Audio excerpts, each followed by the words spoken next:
J'interviens 20 secondes dans votre vidéo juste pour vous apprendre une technique ridiculement facile pour voir des centaines d'autres vidéos d'informations alternatives et de qualité comme celle que vous regardez maintenant. Vous vous en doutez, une vidéo c'est comme un paquet de cigarettes, comme un café, comme une série, ça a un coût. Tous les jours, nous essayons de vous fournir l'information que vous recherchez, mais nous ne pouvons pas y arriver sans vous. Alors l'astuce ultime pour réussir à voir ces vidéos, pour nous aider à en produire d'autres, c'est de vous engager avec nous. Alors si vous avez aimé cette émission, aidez-nous à en produire d'autres et faites un don. 7h, 10h sur Radio Courtoisie, suivez la ligne droite. Bonjour à tous les auditeurs qui nous rejoignent. Bonjour à Louis Rigaudière, responsable de la communication numérique. Maude Koffler qui est avec vous depuis ce matin. Marie Falicon qui vous fait les flash infos. Quelle voix délicate. Arnaud. C'est ça. Et puis bonjour Juliette Briens, je rappelle que vous êtes directrice de la communication de l'Incorrect. Bonjour tout le monde. Bonjour Juliette. Bonjour. Et alors je me permets de commencer avec une question très simple. Comment s'est passée votre semaine, Juliette ? Bah écoutez, il y avait longtemps que j'avais pas mis les pieds au cirque et je dois dire que je ne sais pas si j'y retournerai de sitôt vu comment la qualité depuis mon enfance a baissé. Alors les équilibristes sont plus aussi élégants, les lions ressemblent à des pauvres chatons malades, la musique joyeuse et entraînante a pris des notes déprimantes et même si les clowns sont encore bien présents, ils sont désormais des clowns tristes, voire des clowns qui font peur et je dois dire que c'est pas vraiment mon truc. Mais m'étant retrouvée en manque de stimulation cette semaine entre 2 épisodes hebdomadaires de ma nouvelle série Canal et pas motivée pour commencer un nouveau livre, j'ai suivi un peu malgré moi et comme d'autres le nouveau cirque Pinder de l'Assemblée et du gouvernement autour de la fameuse loi immigration. Alors les Français ont parlé, ils ont parlé à travers de nombreux sondages, à travers de nombreux médias et les résultats sont très clairs. Les Français ne veulent plus d'immigration. Dans les grandes lignes, j'ai décrypté pour vous les enquêtes d'opinion et essentiellement, voilà ce qu'on en retient. L'immigration, on n'en peut plus, terminé, stop, finito, niet, basta, ras-le-bol, au revoir, on arrête et on ne revient jamais en arrière. Vous rigolez, mais c'est à peine exagéré. 66% des Français estiment qu'il y a trop d'immigrés extra-européens en France. 80% des Français estiment qu'il ne faut plus accueillir de migrants en France. 73% des Français estiment qu'en matière d'expulsion, la sécurité de la France doit primer sur les droits individuels des étrangers. 71% considèrent qu'il faut abroger les accords franco-algériens de 68. 60% veulent revenir sur le droit du sol. Bref, vous l'aurez compris, la voix du peuple est limpide et ne pourrait pas être plus explicite. C'est sûr qu'avec de tels chiffres, nul doute que tout a été mis en œuvre pour respecter scrupuleusement la voix du peuple, n'est-ce pas ?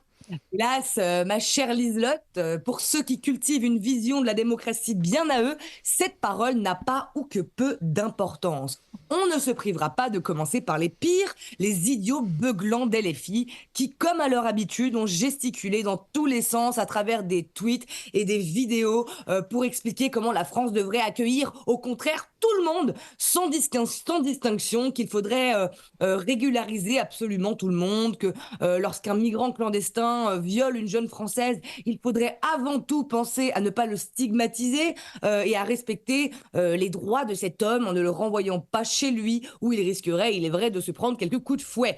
Bon, cela est-il de toute façon, les députés LFI, bien utile d'en parler. Ils se sont vautrés depuis bien longtemps dans le déshonneur. Leur jeu est un jeu sur le long terme. Ils assument leur trahison car ils patientent jusqu'à l'avènement du grand remplacement ou de la créolisation, comme ils disent, pour enfin avoir accès à un stock d'électeurs assez large pour accéder au pouvoir. Leur bêtise crasse les aura tout de même menés à se ridiculiser une fois de plus, en gloussant en groupe d'avoir fait passer une motion de rejet sur un texte encore plus faiblard que celui voté au Sénat, ce qui a mené tout droit, évidemment, vers l'inverse de tout ce qu'ils voulaient faire. Écoutez. Là, vous voyez, ils croient qu'ils vont faire passer leur loi sur l'immigration. Il a perdu. A few moments later. Bon, là, on sort du vote de la loi immigration. Le Rassemblement national et les macronistes se sont alliés et la loi est passée.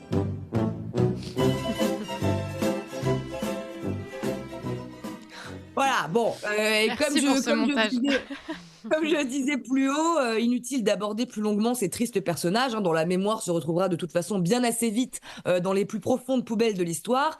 Les Républicains, eux, ont assez bien joué le jeu. Le texte du Sénat émanait quand même d'eux. Ils ont finalement réussi à garder la majorité des grandes lignes et peuvent, malgré leur faible poids politique, se targuer d'avoir réussi un joli coup qui, malheureusement, ne leur a laissé dans cette bataille politique que peu de reconnaissance, tant le cirque, dès le lendemain, a intensifié son numéro. Le Rassemblement national n'a fait que ce qu'il pouvait faire, c'est-à-dire s'adosser confortablement à leur fauteuil et laisser se dérouler devant eux un jeu qu'ils ne pouvaient de toute façon que gagner. Que la loi passe ou ne passe pas, ce sont eux qui réellement portent aujourd'hui le sujet de l'immigration depuis maintenant des années. Et Marine Le Pen, il faut le souligner, joue très bien la guerre des trônes en rendant fous ses adversaires, tantôt en laissant planer le doute sur les votes RN, tantôt en narguant carrément le centre et la gauche, les remerciant par exemple de leur nullité et de leur extrême incompétence qui a permis au RN d'imposer triomphalement leurs idées et forcer un gouvernement en pâte à modeler à renier les exigences de son aile gauche. D'accord, et le gouvernement dans tout ça? Et voilà, c'est là justement que le cirque est vraiment parti en cacahuète, le spectacle est devenu désastreux et le pire de ce que la Macronie à bout de souffle avait à offrir, nous l'avons eu. Gérald Darmanin, tout fier d'annoncer au Sénat qu'il porte un texte dont il sait déjà qu'il sera sûrement anticonstitutionnel. Sacha Houlié, menant sa petite barque de frondeurs totalement insignifiante, puisqu'à peine une vingtaine de députés centristes ont osé se joindre à la rébellion en vantant contre le texte de loi. Elisabeth Borne expliquant, avant de porter un texte qui prévoyait le contraire, qu'elle refusait de restreindre les APL pour les immigrés, car, je cite, « il y a des migrants qui n'arrivent pas à se loger à Paris ». Alors là, c'est extraordinaire, on est tous très très touchés. C'est vrai que nous, on y arrive très très bien à se loger à Paris, vraiment que du bonheur. Nos amis infirmiers, profs et autres métiers essentiels se voient refouler toutes les portes parce qu'on leur demande le triple de leur salaire en caution. Nos Français les plus pauvres attendent leurs logements sociaux depuis plusieurs années pour faire face aux étrangers prioritaires. Mais ça, Elisabeth Borne ne le sait pas, ou bien elle le sait, mais elle n'en a cure. La préférence nationale est une mesure d'extrême droite. Elle le répète à tout bout de champ, sans même comprendre qu'elle remet en question le principe même d'une nation et que sans préférence nationale, il ne sert plus à rien de conserver des frontières. Emmanuel Macron, le Mozart de la politique, lui, l'immigration, autant dire qu'il s'en fout complètement. Comme de l'avis des Français d'ailleurs, son but à lui, c'était d'expédier la charrette le plus vite possible avant Noël et donner un texte, même nul, à ces chieurs de Français, qu'ils ne servent à rien ou qu'il aggrave la situation, peu importe, il fallait juste dégager le calendrier pour laisser Jupiter reprendre ses activités habituelles. Serrage de main à Bruxelles, COP26 à Dubaï et autres jeux de rôle où Emmanuel Macron serait un chef de guerre, un peu le maître du donjon, mais sans vraiment d'adversaire puisque personne ne l'écoute plus jamais. Devant le texte totalement nazifiant qui pourtant n'abordait que le 10e de ce que voulaient vraiment les Français, nous avons appris avec stupeur que certains ministres voulaient démissionner. En effet, Aurélien Rousseau, alors ministre de la Santé, alors là on était tous très ravis d'apprendre à l'occasion pour le coup que notre ministre de la Santé s'appelait Aurélien Rousseau, voilà, Sylvie Retailleau, inconnue au bataillon, et Patrice Vergriette, alors oui, ça, c'est notre ministre du Logement, sachez-le, et encore, alors là, catastrophe, Abdul Rima Malak, notre éminent ministre de la Culture. Ah non, non, cette fois-ci, c'est trop. Comment voulez-vous que ce pays continue à fonctionner? Comment voulez-vous que la France se relève d'une telle perte? Qui portera fièrement les valeurs de la censure? Qui se rendra aux Oscars de la banlieue? Qui ira inaugurer la dernière vulve en carton mâché au Festival de l'art contemporain? Mais vous vous rendez compte, c'était l'ancienne directrice de l'association Clowns sans frontières.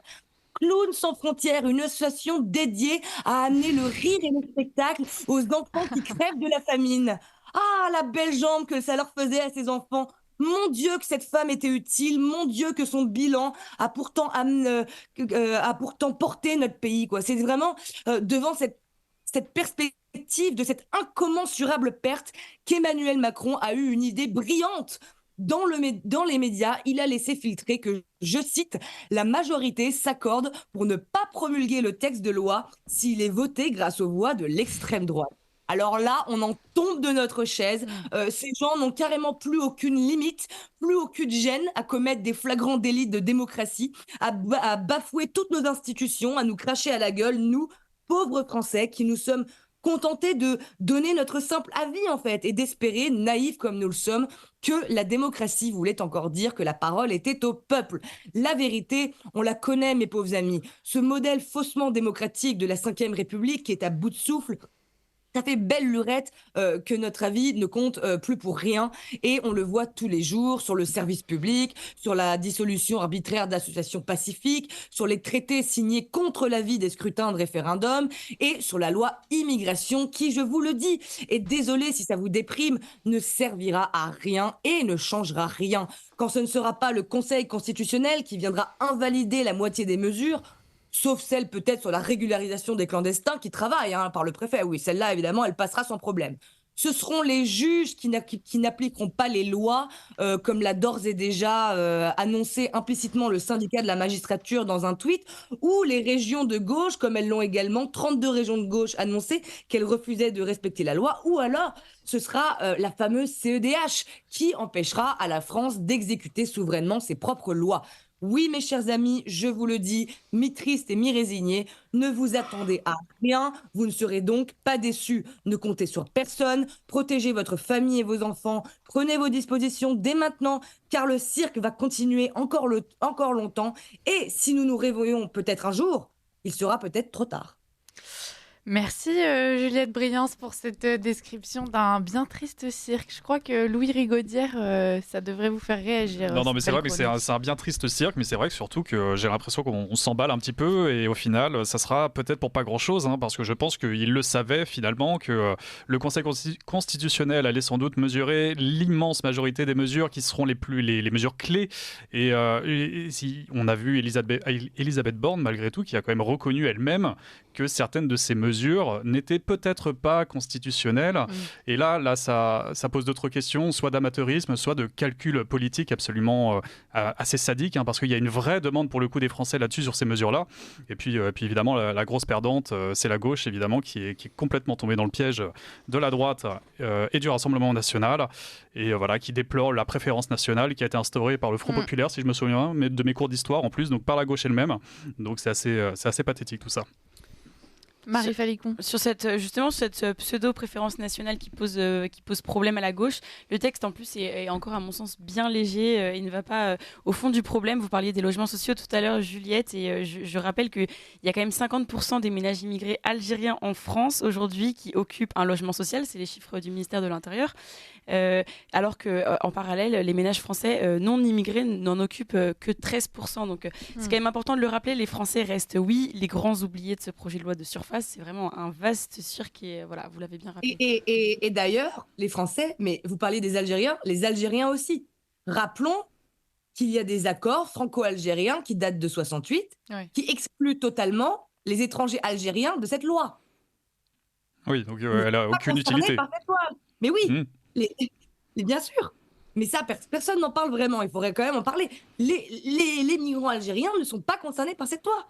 Il y a des accords. C'est ça. Et en plus, il y a aussi un autre aspect très choquant, j'ai trouvé, dans ce cirque Pinder dont vous parlez, c'est que dans quelle démocratie on se targue d'avoir voté une loi sans les voix du premier groupe d'opposition. Enfin, personne n'en parle. C'est quand même un scandale. C'est un scandale démocratique. On est en train d'établir une hiérarchie des votes. Donc on compte les voix en elles-mêmes, mais on compte aussi l'importance qu'elles ont vis-à-vis du parti dont elles proviennent. Donc c'est vraiment pathétique. On hiérarchise les voix. Et ça, c'est complètement antidémocratique pour le coup, par les mêmes qui nous font la morale sans arrêt pour l'état de droit et la démocratie en permanence. Mais je vous laisse imaginer le jour où Marine Le Pen sera élue, ce que ça va donner. Ça vous donne un petit avant-goût de l'ambiance qu'on va subir. Et en plus d'être antidémocratique, c'est en plus mensonger, parce que, alors là, il ne faut pas être ingénieur pour compter les voix du RN sur le projet de loi qui a été adopté quand même. La majorité absolue, elle se situe à 268 voix, et justement, il y a eu 88 voix du RN sur les 349 en faveur du projet de loi immigration. Donc sans les voix du RN, le projet de toute façon n'aurait pas été adopté. Donc quoi qu'en dise le gouvernement, c'est mensonger en fait. Voilà. Totalement, on le sait tous évidemment que la loi a été votée grâce aux voix du RN. Gérard Darmanin essaie de s'en sortir comme il peut, mais... Oui, mais ils le savent. Voilà, et ça patouille. On attend toujours la démission de 5 ministres, je crois. Il n'y en a qu'un seul qui l'a posé pour l'instant, c'est le ministre de la Santé. paraît-il que le ministre du Logement n'a pas été vu à son bureau depuis. Oui, c'est ça, voilà, il maintient le flou, le pauvre. Non, mais c'est vrai qu'il y a un imbroglio assez dingue et Aurélien Rousseau, c'est vrai que pendant quelques heures, on s'est demandé si c'était juste de la communication, finalement, sa démission, parce qu'elle n'a pas été, selon le protocole, déposée devant Emmanuel Macron, mais devant Elisabeth Borne. Donc c'est vraiment, voilà, mais au final, ça s'est fait. Mais c'est vrai que le mensonge reste une stratégie politique comme une autre, hein, et le macroniste l'a bien compris, il se base uniquement sur ça, et Darmanin sait que les voix du Rassemblement national l'ont permis d'adopter ce texte, mais ça, il le dira jamais devant une caméra. C'est ça. Merci à tous d'avoir suivi ce Cirque Pinder. On continuera de le suivre pour vous, chers auditeurs, avec Juliette Briens, qui, je le rappelle, est directrice de la communication de l'Incorrect. Et à demain.